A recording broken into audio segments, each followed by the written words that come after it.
तो स्टूडेंट्स, आज हम देखेंगे राजनीति विज्ञान के आधुनिक दृष्टिकोण में क्या नई प्रवृत्तियां दिखाई देती हैं। जो विशेषताएं हमें दिखाई देती है आधुनिक दृष्टिकोण में। राजनीति विज्ञान का एक दृष्टिकोण जो परंपरागत दृष्टिकोण था, उसकी विशेषताएं हमने पूर्व में देखी थी, और अब हम देखते हैं कि आधुनिक दृष्टिकोण में जो एक बदलाव आया, राजनीति विज्ञान में एक जो मोड़ आया, चेंज जो आया, वो चेंज किस प्रकार का आया। ठीक है ना, क्योंकि जब चेंज आता है तभी हम उनकी तुलना कर पाते हैं कि भाई इससे पूर्व में केवल एक जैसी प्रवृत्तियां यही है, तो वो एक जैसी जब प्रवृत्तियां दिखाई देती रही तब तक हम उसका कोई भी तुलना नहीं कर पाते हैं। लेकिन जब बदलाव आया, और वो बदलाव मैंने बताया कि दूसरे विश्व युद्ध के बाद में एकदम ये चीजें होने लग गई, और शिकागो विश्वविद्यालय तो बिल्कुल इसका एक केंद्र बिंदु बन गया कि राजनीति विज्ञान को नए स्वरूप में लाना है, मॉडर्न हमें इसको बनाना है, वर्तमान परिस्थितियों के अनुसार हमें इसको सिद्ध करना है, साइंस की तरह हमें इसे स्टेब्लिश करना है, स्थापित करना है, उसे वही सम्मान दिलाना है जो आज वर्तमान में साइंस को मिल रहा है, राजनीति वैज्ञानिकों को हमें वही सम्मान दिलाना है जो साइंटिस्ट को मिल रहा है। समझ गए आप इस चीज को? तो इन विचारों को आधार बनाकर एक बदलाव लाया गया। इसलिए एक चीजें यहां हमें राजनीति विज्ञान में देखनी पड़ी कि राजनीति विज्ञान में रिसर्च मेथड्स थे, सिद्धांत निर्माण के जो तरीके थे, अध्ययन की जो पद्धतियां थी, वो एकदम से बदली गई सारी की सारी। ठीक है, उनमें जो बदलाव लाया गया, तो प्राचीन चीजें थी, उनमें जो बदलाव आया, एक उनमें नई चीजें ऐड कर दी गई नई, क्योंकि वो उन्होंने माना कि प्राचीन चीजें वर्तमान समस्याओं का समाधान करने के लिए पर्याप्त नहीं है। नई जो चुनौतियां आ रही है, नए जो सब्जेक्ट्स डेवलप हो रहे हैं, नए सब्जेक्ट्स में जिस तरीके से बदलाव आ रहे हैं, उसके अनुरूप प्राचीन राजनीति विज्ञान की यदि हम बात करें तो इन्होंने माना कि वो अभी बदलाव राजनीति विज्ञान में दिखाई नहीं दे रहे थे इन्होंने। तो इसलिए उन्होंने माना कि यदि हमने राजनीति विज्ञान में कोई बदलाव नहीं लाए, उसकी पद्धतियों में, अध्ययन पद्धति में, सिद्धांत निर्माण में कोई बदलाव हम नहीं लाए, तो राजनीति विज्ञान अन्य विज्ञानों और अन्य सामाजिक विज्ञानों के विषयों से बहुत पिछड़ जाएगी, और हमारा जो स्तर या हमारा जो एक सम्मान है, जो हमारी स्थिति है, वो सम्मान समाज में अन्य समाज वैज्ञानिकों के स्थान पे काफी नीचे आ जाएगी। तो ये जो एक चिंतन था इस विषय के ऊपर कि यदि हमें ये चीजें नहीं हुई तो हम ऐसे हमारे साथ हो जाएगा, बस इसी को लेकर इन्होंने राजनीति विज्ञान को भी उसी दौड़ में शामिल करने के लिए नई नई पद्धतियां उसमें शामिल की, और राजनीति विज्ञान में के जो मेथड्स हैं उनमें एक बड़ा भारी बदलाव आना शुरू हुआ, जिसे हम मॉडर्न पॉलिटिकल साइंस अप्रोच कहते हैं। तो देखिए कौन कौन से बदलाव आए राजनीति विज्ञान के मॉडर्न पॉलिटिकल साइंस में, कौन कौन से बदलाव आए, तो वो आप समझ सकते हैं मॉडर्न पॉलिटिकल साइंस की जो परिभाषाएं दी गई, जो नई परिभाषा आई, उसके अनुसार आप समझ सकते हैं कि राजनीति विज्ञान में क्या क्या बदलाव आया। तो मॉडर्न पॉलिटिकल साइंस में सबसे बड़ी चीज तो ये हुई कि अब अध्ययन का आधार तथ्य हो गए, फैक्ट्स। पहले क्या थे? हर राजनीति विचारक था, उसकी वैल्यूज, उसके मूल्य थे, ये सिद्धांतों के निर्माण और सिद्धांतों का जो विकास हो रहा था उसके बेस थे, वैल्यूज, मूल्य। लेकिन आधुनिक राजनीति विज्ञान में इसका स्थान किसने ले लिया? तथ्यों ने ले लिया। अब इन्होंने कहा कि हम जो भी सिद्धांतों का निर्माण करें, किस आधार पे करेंगे? केवल तथ्यों के आधार पे, फैक्ट्स के आधार पे।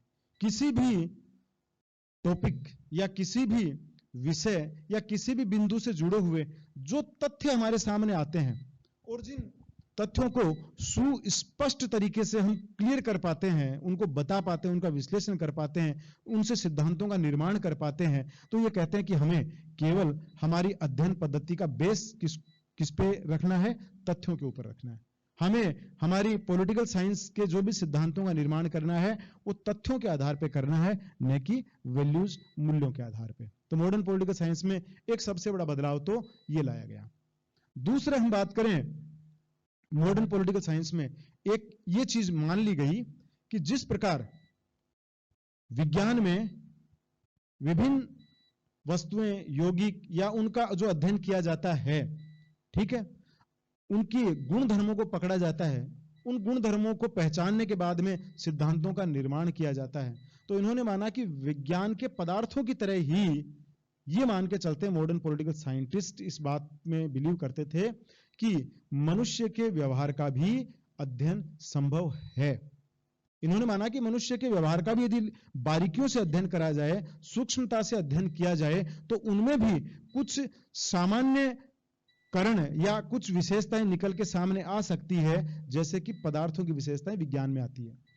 और वो विशेषताएं, वो सामान्यकरण की यदि विशेषताएं कि इस परिस्थिति में मनुष्य इस तरह का व्यवहार करता है, ये चीज एक बार पकड़ में आ गई तो इन्होंने माना कि हम भी राजनीति विज्ञान में विज्ञान की तरह ही सिद्धांतों का निर्माण कर सकते हैं। तो दूसरा इन्होंने क्या माना कि जो मानवीय व्यवहार है, उस मानवीय व्यवहार में जो सामान्यताएं हैं वो हम खोज सकते हैं, संभव है। उन्होंने माना कि ये चीजें, इसके मानवीय जो व्यवहार है उसका अध्ययन करना संभव है सूक्ष्मता से, और वैज्ञानिक पद्धति के आधार पे फिर उसका विश्लेषण भी किया जा सकता है। ये इसमें बिलीव करते थे। तो इन्होंने क्या किया, अपने अध्ययन का केंद्र बिंदु मानवीय व्यवहार और मानवीय व्यवहार के आधार पर प्राप्त तथ्यों, इन दोनों को विशेष रूप से बनाया। और तीसरी चीज इसमें क्या जोड़ दी इन्होंने, वैज्ञानिकता, कि इन्होंने जो मेथड्स थे कि हम इनका केवल जो इनके जो भी व्यवहार का विश्लेषण करें, व्यवहार का जो निष्कर्ष निकालें, वो अपनी कल्पनाओं से न निकालकर हम वैज्ञानिक विधियों के द्वारा इनसे प्राप्त तथ्यों को डालें और फिर उन मेथड्स को, वैज्ञानिक जो मेथड्स हैं, उन मेथड्स का यूज करते हुए अपने जो भी हम शोध करेंगे उस सिद्धांत के निर्माण के लिए, तो अपने शोध में वैज्ञानिक पद्धतियों का इस्तेमाल करते हुए मानवीय व्यवहार के तथ्यों को, फैक्ट्स को डालते हुए हम जो निष्कर्ष निकालेंगे, तो निश्चित रूप से इनका मानना था कि हम राजनीति विज्ञान को विज्ञान की श्रेणी में लाके खड़ा कर देंगे। ठीक है, तो एक इनकी अगली जो प्रवृत्ति देखने को मिली, फैक्ट्स और ह्यूमन नेचर को इन्होंने अपना बेस बनाया कि ह्यूमन नेचर का अध्ययन संभव है। उसके बाद में इन्होंने एक सबसे बड़ी चीज जो इन्होंने मानी कि पॉलिटिकल साइंस में अब जितने भी रिसर्च किए जाएं या जो भी अध्ययन, जो भी स्टडी की जाए, उन सब में क्या इस्तेमाल किया जाए, वैज्ञानिक पद्धतियां। बिना वैज्ञानिक पद्धतियों के, दार्शनिक पद्धति के आधार पर नहीं, वर्णन के आधार पर नहीं, ऐतिहासिकता के आधार पर नहीं, आप कल्पनाओं के आधार पर सिद्धांतों का निर्माण नहीं करें। इन्होंने बिल्कुल ये उस चीज से अलग होने लगे कि आपको इन चीजों पे सिद्धांतों का निर्माण, राजनीति विज्ञान में मॉडर्न पॉलिटिकल साइंटिस्ट ने ये माना, मॉडर्न पॉलिटिकल साइंस ने अपने एरिया में इस चीज को शामिल किया, अपनी परिभाषा में इस चीज को शामिल किया कि अब राजनीति विज्ञान में जो भी अध्ययन और रिसर्च होगा, उन सब का आधार क्या होगा, वैज्ञानिक पद्धतियां होंगी। वैज्ञानिक पद्धति के माध्यम से यदि आप सिद्धांत का निर्माण कर सकते हैं तो करिए, अन्यथा आप उस अध्ययन को छोड़ दीजिए। यदि आपको लगता है कि उस वैज्ञानिक मेथड से आप वो नहीं कर पाएंगे, तो इनका मानना था कि वो आप नहीं करिए, क्योंकि उस पॉलिटिकल साइंस में आप जो भी भविष्यवाणी करेंगे वो भविष्यवाणी आपकी सही नहीं होगी। और ये चूंकि मैंने बताया कि इनमें विज्ञानवाद के प्रति एक सनक पैदा हो चुकी थी कि बस अब राजनीति विज्ञान को विज्ञान ही बनाना है, तो उन्होंने कहा कि हमें ऐसे सिद्धांतों की आवश्यकता नहीं है जिनको हम प्रूव नहीं कर पाए, जिनको हम सिद्ध नहीं कर पाए, और वो तब नहीं कर पाएंगे यदि उनको हमने वैज्ञानिक पद्धतियों से वो रिसर्च नहीं किए गए हैं। ले रहे चीज। तो मॉडर्न पॉलिटिकल साइंस में अगली जो चीज आई, अगली जो विशेषता एक शामिल हुई, अगली जो चीज हमें दिखाई देती है, प्रवृत्ति दिखाई देती है, वो ये कि मॉडर्न पॉलिटिकल साइंस में रिसर्च और स्टडी में मुख्य रूप से साइंटिफिक मेथड्स को इन्होंने इंपॉर्टेंस देना शुरू किया, उसको शामिल किया कि इसके अलावा हमें अध्ययन नहीं करने हैं, हमें केवल साइंटिफिक तरीकों से ही रिसर्च और स्टडी करनी है। ठीक है, और वो भी बिल्कुल स्पष्ट होनी चाहिए, साइंटिफिक जो मेथड्स हैं वो भी। उसके अलावा इन्होंने एक बहुत बड़ी चीज जो यहां आती है वो क्या है, जो हमने पूर्व में बात की थी कि अब जब भी आप कोई रिसर्च कर रहे हैं, आप कोई स्टडी कर रहे हैं किसी विशेष विषय संबंधित, अपने राजनीति विज्ञान के किसी विशेष एरिया से संबंधित, तो उन्होंने कहा कि उन राजनीति वैज्ञानिकों को उन्होंने आह्वान किया कि आपको अपनी वैल्यूज, आपको अपने मूल्य आपके रिसर्च से अलग रखने हैं। आप क्या पसंद करते हैं, आप क्या होना चाहिए, ये आप मानते हैं कि ऐसा होना चाहिए, सामने नहीं हो रहा है, तो ये कह रहे हैं कि आप अपने वैल्यूज को मत डालिए, आप तो वही चीज लिखिए जो आपको दिखाई दे रही है।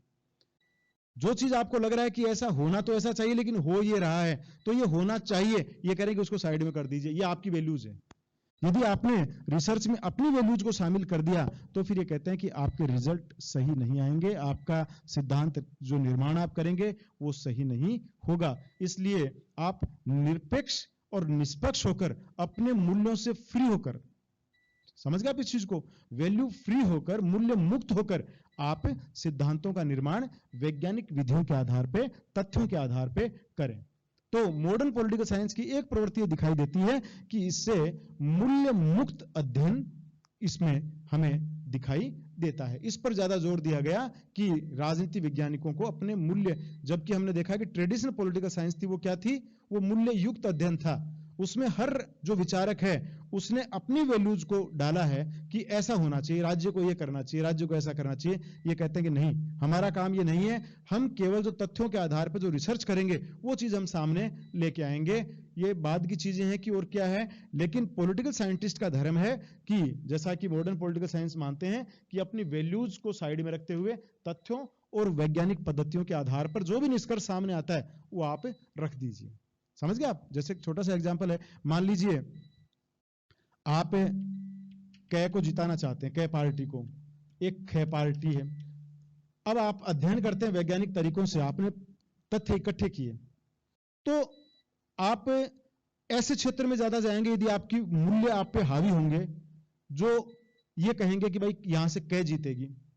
तो आपने अपने अध्ययन का क्षेत्र केवल उन्हीं क्षेत्रों को बनाया जिन लोगों ने कहा कि कै जीतेगी, कै जीतेगी, और आप उन क्षेत्रों में गए नहीं, या जिसने बताया कि कै जीतेगी तो आपने उससे प्रश्न शुरू कर दिया, कै कैसे जीतेगी, उन्होंने तो वोट दिया ही नहीं, या फलाने तो ये किया ही नहीं, कै कैसे जीतेगी बताइए आप, कै ने पिछली बार ये काम नहीं किया। यहां आपकी वैल्यूज काम कर रही है। ये कह रहा है कि जब एक रिसर्चर जो शोध करता है वो अपनी वैल्यूज को शामिल करके जब आप किसी से अध्ययन या किसी इंटरव्यू ले रहे हैं तो निश्चित रूप से हो सकता है कि वो कुछ समय आपके प्रभाव में आके वो कह सकता है कि हाँ, हो सकता है शायद कै जीत जाए या कै जीत जाए, तो आपने उसको भी किस में शामिल कर दिया, कै में शामिल कर दिया कि साहब ये भी कहता है कि कै जीतेगी। समझ गए आप इस चीज को? लेकिन ये कह रहे हैं कि ऐसी स्थिति में लोगों के अंदर तो किसको जिताने का है, कै पार्टी को। आप किससे जुड़े हुए हैं, या मान लीजिए आप कैसे जुड़े हुए हैं, या एक व्यक्ति कै से जुड़ा हुआ है, लेकिन जो वैल्यू जो जिसके मूल्य जुड़े हुए जिस पार्टी से, अब आपके मूल्य मान लीजिए कै पार्टी से जुड़े हुए हैं, तो आपने उसके फेवर में तो सारे अध्ययन कर लिए लेकिन कै के फेवर में नहीं किए, और आपने अपने निष्कर्ष निकाल दिया कि यहां से कै पार्टी जीतेगी। लेकिन मॉडर्न पॉलिटिकल साइंटिस्ट कहते हैं कि आपका अध्ययन जब वास्तविक रिजल्ट जब आएगा तो आपका अध्ययन गलत पाया जाएगा। क्यों? क्योंकि आपने मूल्य युक्त होकर आपने अध्ययन किया, मूल्य मुक्त होकर अध्ययन नहीं किया, आपने अपनी वैल्यूज को छोड़ा नहीं। तो इसलिए मॉडर्न पॉलिटिकल साइंटिस्ट ये कहते हैं कि वास्तविक स्थिति की यदि आपको भविष्यवाणी करनी है, वास्तविक स्थिति लोगों तक आपको पहुंचानी है, तो आपको बिल्कुल अपने मूल्यों को साइड में करते हुए एक निरपेक्ष स्थिति में आकर, एक निष्पक्ष स्थिति में आकर केवल आपको अध्ययन करना है। क्लियर है चीज? तो एक इन्होंने इस बात पे बल दिया। अगली बात जो उन्होंने कही कि इन्होंने माना कि आपको केवल वस्तु स्थिति सामने लाके रखनी है, सही गलत ये चीजें आपको नहीं रखनी है। वस्तु स्थिति क्या है ये आप सामने रखनी है, फैक्ट्स के माध्यम से, तथ्यों के माध्यम से और अपने वैज्ञानिक विधियों के माध्यम से आप केवल ये चीजें सामने लाके रखें। ये मॉडर्न पॉलिटिकल ये साइंस मानती है कि राजनीति वैज्ञानिक का धर्म ये है। राजनीतिक जो चिंतन करता है, राजनीतिक जो शोध करता है, उसका धर्म है वस्तु स्थिति को सामने लाके रखना, ताकि उसका जो निष्कर्ष है वो बिल्कुल सही पाया जाए। जब वो चीज सामने आए तो उसके निष्कर्षों के आधार पर लोग आपको कहेंगे कि बिल्कुल आपने ये उस समय निष्कर्ष रखा था, ताकि ये कह रहे हैं कि अब डिसीजन लेना क्या नहीं लेना ये सरकारों का काम है, राज्यों का काम है। पॉलिटिकल साइंटिस्ट का काम है वस्तु स्थिति को सामने रखना। तो आप वस्तु स्थिति को सामने रख दीजिए, उसके बाद में जो भी डिसीजन गवर्नमेंट्स को लेने वो लेने, आप अपने वैल्यूज को उसमें शामिल मत करिए। समझ गए आप इस चीज को? तो राजनीति वैज्ञानिक एक तरीके से मैंने बताया ना आपको शुरू में कि मॉडर्न पॉलिटिकल साइंस जो है, इससे जुड़े हुए जितने भी विचारक थे, इससे जुड़े हुए जितने भी शोधकर्ता थे, इससे जुड़े हुए जितने भी विद्वान थे, उन विद्वानों का एकमात्र लक्ष्य था कि अब जो भी राजनीति विज्ञान में सिद्धांत बने वो सिद्धांत बिल्कुल वैसे ही बने जिनकी प्रामाणिकताएं सिद्ध हो सके, वो उसी तरीके से सत्य पाए जाएं जैसे विज्ञान के जो सिद्धांत है वो सत्य पाए जाते हैं, उनमें वैसी ही भविष्यवाणियां की जा सके उन तथ्यों के आधार पर, वैज्ञानिक पद्धतियों के आधार पर किए गए सिद्धांतों की, जैसा कि साइंस अपनी भविष्यवाणियां करती है। तो ये राजनीति विज्ञान का एक नया स्वरूप हमें देखने को मिला दूसरे विश्व युद्ध के बाद में। एक मतलब चिंतन पूर्व में शुरू हो चुका था, लेकिन 1960 तक आते आते ये चीजें बहुत जोर पकड़ गई और शिकागो विश्वविद्यालय, जैसे मैंने बताया था, इसका केंद्र बिंदु बन चुका था। उसके बाद में आप एक चीज और बता सकते हैं, वही चीज जो हम कहते हैं कि राजनीति विज्ञान में मॉडर्न जो पॉलिटिकल साइंस है ये कहता है कि आपका काम है इस बात पर रिसर्च करना, इस बात का अध्ययन करना कि क्या है, ठीक है ना, क्या है, और ये मतलब जैसे राज्य वर्तमान में क्या है, ये संस्था क्या है, ये कैसे कार्य करती है, ये क्या है, कैसे कर रहा है, बस ये कह रहा है कि ये चीजें आपको रखनी है, न आपको पीछे जाना है, न आपको बहुत आगे के बारे में इनकी कोई करना है कि भी ऐसा होना चाहिए, इसके ऊपर आपको काम करने की आवश्यकता नहीं है। तो राजनीति विज्ञान के मॉडर्न जो पॉलिटिकल साइंस है उसके कुछ प्रवृत्तियों के बारे में हमने देखा कि राजनीति विज्ञान में ये बदलाव आए। प्राचीन परंपरागत राजनीति विज्ञान जहां दर्शन पे आधारित थी, सोच विचार पे आधारित थी, तर्क पे आधारित थी, मूल्यों पे आधारित थी, दार्शनिक पद्धतियों पे आधारित थी, वहीं आधुनिक राजनीति विज्ञान जो दूसरे विश्व युद्ध के बाद में इन लोगों ने एक बदलाव पॉलिटिकल साइंस में लेके आए, नई टेक्नोलॉजी उसके अंदर शामिल की गई, वो ये की गई कि इन्होंने वैज्ञानिकता को प्रमुखता दी, इन्होंने मानव के व्यवहार को प्रमुखता दी, इन्होंने राज्य और सरकार के स्थान पर मानव के प्रत्येक उस व्यवहार को, और एक सबसे बड़ी चीज अंतर अनुशासनात्मक दृष्टिकोण, अन्य जो विषय थे उन्होंने माना कि मनुष्य का जो हर घटना का, सामाजिक घटना का प्रभाव पड़ता है, आर्थिक घटना का प्रभाव पड़ता है, मनोवैज्ञानिक स्थितियों का प्रभाव पड़ता है, परिस्थितियों का प्रभाव पड़ता है, तो वो सारे तथ्य भी इन्होंने माने कि हमें वो गैर राजनीतिक कारक या गैर राजनीतिक विषय भी हमारे अध्ययन का पार्ट होने चाहिए जो मनुष्य के राजनीतिक व्यवहार को प्रभावित करते हैं या कर सकते हैं। उन सारे विचारकों को लेते हुए वैज्ञानिक पद्धति से आपको अध्ययन करना है। तो इन समस्त चीजों पे नया बदलाव लाया गया। तो यही बदलाव, इसी के कारण बस हम राजनीति विज्ञान के जो एक विकास क्रम चल रहा था, तो इस विकास क्रम के बीच में हमने एक लाइन डाल दी कि इससे पूर्व में इन चीजों की प्रधानता रही और इस काल में इन चीजों की प्रधानता रही, और इन्हीं को हमने नाम दे दिया परंपरागत दृष्टिकोण और आधुनिक दृष्टिकोण। बाकी राजनीति विज्ञान का जो क्रम है वो लगातार चलता आ रहा है, इसमें कहीं किसी तरह का आपको बदलाव नहीं देखना। बस ये हमने अपने समझने के लिए कि राजनीति विज्ञान में प्रारंभिक जो दृष्टिकोण था, परंपरागत जो दृष्टिकोण था, उसमें इन चीजों की प्रधानताएं थी और आधुनिक दृष्टिकोण में इन चीजों की प्रधानताएं थी, और नेक्स्ट जो समकालीन स्थिति आई उसमें कुछ चीजें मॉडर्न की ली गई और कुछ चीजें परंपरागत की ली गई, और दोनों का एक समन्वय जो स्वरूप है वो हमें दिखाई देता है फिर समकालीन में। तो हम देखेंगे 70 के दशक के बाद में एक नया बदलाव, जिसमें उन्होंने माना कि नहीं, ये चीजें भी सारी सही नहीं है, ट्रेडिशनल कुछ चीजें हमें अपनानी पड़ेगी। तो दोनों मिक्स हो गई, और जब दोनों मिक्स हुई तो राजनीति विज्ञान का रूप स्वरूप है वो और ज्यादा निखर गया। ठीक है ना। जब तथ्य, पहले तथ्यों की, भाई एक सीधा सा आप एक एग्जाम्पल ले लीजिए, तथ्य और मूल्यों की बात हम करें। जैसे मान लीजिए एक मरीज है, वो किसी डॉक्टर के पास या मान लीजिए किसी व्यक्ति के पास जाता है कि भाई मेरे सर में दर्द है। अब एक व्यक्ति केवल कल्पना के आधार पर, अपने ज्ञान के आधार पर बताया कि भाई सर में दर्द होने का ये कारण है, उसको पता है कि इस कारण से हो सकता है, उसने आइडिया से बता रहा है। एक आदमी कह रहा है कि भाई तेरे कारण ये है तो तू एक्स चीजों का सेवन कर, तेरा सर में दर्द दूर हो जाएगा। उसने अपने ज्ञान के आधार पर बताया, कोई रिसर्च नहीं की उसने, उसको पता, जो उसने महसूस किया कि इन कारणों से हो सकता है उसने उसको बता दिया। वाई ने अपने अनुसार दवाइयां बता दी, उसने अपने ज्ञान के अनुसार बता दिया कि वैसा हो सकता है आपके इस कारण से हो रहा हो। अब एक ही व्यक्ति के सर में दर्द है, 5 लोगों ने अपनी वैल्यूज के आधार पर 5 तरीके का इलाज उसको बता दिया। समझ गए आप। तो यहां क्या है कि यहां भी प्रॉब्लम है। दूसरा, केवल तथ्यों के आधार पर मान लीजिए यही व्यक्ति जब किसी लेबोरेटरी में जाता है तो लेबोरेटरी ने पूरी तरीके से उसको चेक किया, डॉक्टर ने उसको चेक किया और चेक करने के बाद में उसको बता दिया कि आपके अमुक बीमारी है। रिसर्च करने के बाद में बता दिया कि ये आपके बीमारी है। अब डॉक्टर ने कहा कि बस मेरा काम इतना ही है कि मैं आपको, या लेबोरेटरी जिसके पास भी हो गया वो कहता मेरा काम इतना ही है कि मैंने आपको बीमारी बता दिया, अब इससे आगे मेरा काम नहीं है। तो ये दोनों ही स्थितियां पूर्ण नहीं कही जा सकती। ठीक है। अब मान लीजिए इस रिसर्च के माध्यम से बीमारी को पकड़ना और जो लोग ज्ञानवान हैं, अच्छे डॉक्टर हैं, वो उस रिसर्च के आधार पे उस बीमारी का इलाज बताना, तब जाके उस व्यक्ति का सही इलाज हो पाता है। तो दोनों का स्वरूप, परंपरागत राजनीति विज्ञान और आधुनिक राजनीति विज्ञान, इन दोनों का जो समन्वय रूप जब सामने आया, तब राजनीति विज्ञान में एक नई क्रांति आती है और राजनीति विज्ञान का जो वर्तमान स्वरूप है वो इन्हीं दोनों का समन्वित रूप है। समझ गए आप इस चीज को? तो ये है राजनीति विज्ञान का मॉडर्न जो पॉलिटिकल साइंस अप्रोच थी, उसकी कुछ प्रवृत्तियां हमने देखी कि क्या क्या बदलाव मॉडर्न पॉलिटिकल साइंस में ट्रेडिशनल की तुलना में आया। ठीक।